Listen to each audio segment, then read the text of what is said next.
જૂનાગઢ જિલ્લાના માંગરોળને જોડતા રસ્તાઓમાં ખાસ કરીને માંગરોળથી જૂથડ કામનાથ રોડ, કેશોદ રોડ ઉપર આવેલ મહાકાય વૃક્ષોમાં અવારનવાર લાગતી ભેદી આગ મામલે તપાસ કરી જવાબદારો સામે કડક કાર્યવાહી કરવાની માંગ સાથે સંજીવની નેચર ફાઉન્ડેશન, વિશ્વ હિન્દુ પરિષદ, બજરંગ દળ, વંદે માતરમ ગ્રુપ સહિતના પર્યાવરણ પ્રેમીઓ દ્વારા મામલતદારને આવેદનપત્ર પાઠવવામાં આવ્યું। આવેદનમાં જણાવ્યું કે છેલ્લા ઘણા સમયથી આવા ઘેઘૂર વૃક્ષોમાં એકાએક આગ લાગતી હોવાના બનાવો વધી રહ્યા છે, જેમાં આ ઘટાદાર વૃક્ષોને આયોજનબદ્ધ રીતે પેશકદમીના ઇરાદે સળગાવાઈ રહ્યા હોવાની પણ આશંકા છે। તો આ અંગે અગાઉ સરકારના વિવિધ વિભાગોને અનેકવાર લેખિત અને મૌખિક રજૂઆત કરવામાં આવી છે, છતાં કોઈ પણ કાર્યવાહી કરવામાં આવી નથી।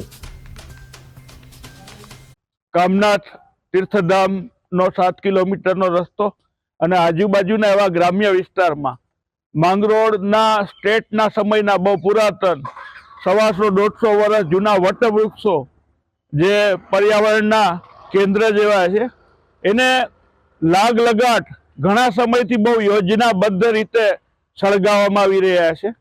આ શબ્દો બહુ વિચારીને હું કહું છું। ત્યાં કચરો એકઠો કરાય છે, એ સૂકા પાંદડા અને અન્ય બીજો કચરો, પછી એમાં એકાએક આગ લાગે છે અને વૃક્ષ બળીને ભસ્મ થઈ જાય છે। ત્યાં આ પેશકદમી કરવાના બધા કાવતરા છે।